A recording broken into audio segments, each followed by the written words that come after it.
लग्न घर सोडून मी इकडे पुण्याला काय करावं लागलो असून बरं तर विवेक तागडे ब्लॉग शेवटपर्यंत बघा. सगळा विषय काय ती तुम्हाला मी एकदम सविस्तर माहितीने सांगून टाकतो. तर नमस्कार माझ्या भाऊनं पुन्हा एकदा आपलं स्वागत आहे विवेक तागडे ब्लॉग्स मध्ये. मी तर गेलो होतो गेवरायला. मला काय माहिती संध्याकाळी मला लगेच पुण्याला पाठवणार होते. विषय काय होता माहिती का, माझ्या मावस बहिणीचं होता इंटरव्ह्यू, त्यासाठी मला जायचं होतं पुण्याला. मग काय आम्ही घेतली गाडी, निघालो आम्ही संध्याकाळची मस्तपैकी. भारी तर वाटतच होतं, पण तसली त्या गाठ झोप बी आली होती. पण सोबत असे काका होते ना, ड्रायव्हिंग मध्ये एकदम मास्टर केलेलं होतं बघा तुम्ही. मी त्यांच्यासमोर झोपलो होतो पुढच्या सीटावर, पण त्यांनी आपल्याला चुकून पुण्यामध्ये आणून सोडलं बघा.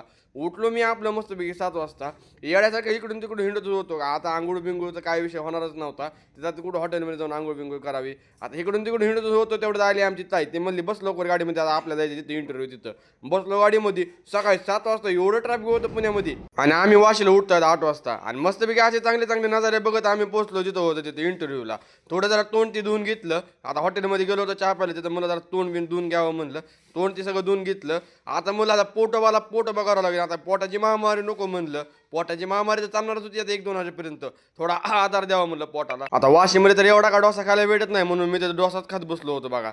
डोसा पण 1 नंबरच होता. डोसा खाल्ल्यानंतर म्हणलं आता थोडं जरा काहीतरी गार बी पिऊन घ्यावं म्हणलं. जरा पोटामध्ये जी महामारी लागली होती ती तर बुजवली मी, पण आता पाण्याची बी महामारी, त्यापेक्षा म्हणलं आता ज्यूसच पिऊन घ्यावा आपण मस्तपैकी. घेतला चॉकलेटचा ज्यूस बिन ते बी आपला पिऊन घेतला. यायला म्हणलं मी गेलोय पुण्याला, पण माझी बी लागा लय आयशी होती, नुसतं खायला प्यायला भेटलं बघा. बसलो गाडीमध्ये, आमच्या दिदीचा इंटरव्ह्यू बी झाला होता. आता दिदीला भूक लागली होती. आता आपल्या पोटातली महामारी संपली होती, पण दुपारी आणखी महामारी आली.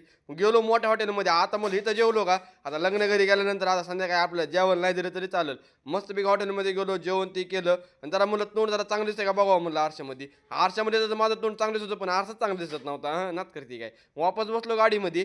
आता निघालो होतो आम्ही गेवरायला. आणि हा विषय झाला होता की आता आम्ही पोहोचलो होतो तिथे 7, आणि तिकडचा कार्यक्रम सुरू होणार होता लवकरच. टेन्शन तर आलंच होतं, पण काका म्हणलं तुम्ही टेन्शन घेऊ नका, तुम्हाला बरोबर मी टायमाला पोचवतो. गेलो घरी. आता पहिलं म्हणलं अंगोती करून घ्यावी, लय अंगण झालं होतं. तर अंगोती सगळं करून घेतो मी. आता आपल्या हळदीची आणि लग्नाचे ब्लॉग बघण्यासाठी आपले विवेक तागडे लवकर लवकर फॉलो करून घ्या. तर भेटू उद्या एका छोट्याशा मिनी ब्लॉग ते विवेक तागडे ब्लॉग्समध्ये. आता हे कसा ब्लॉग वाटला ती लवकर तुम्ही कमेंट करून सांगा. Tata bye bye.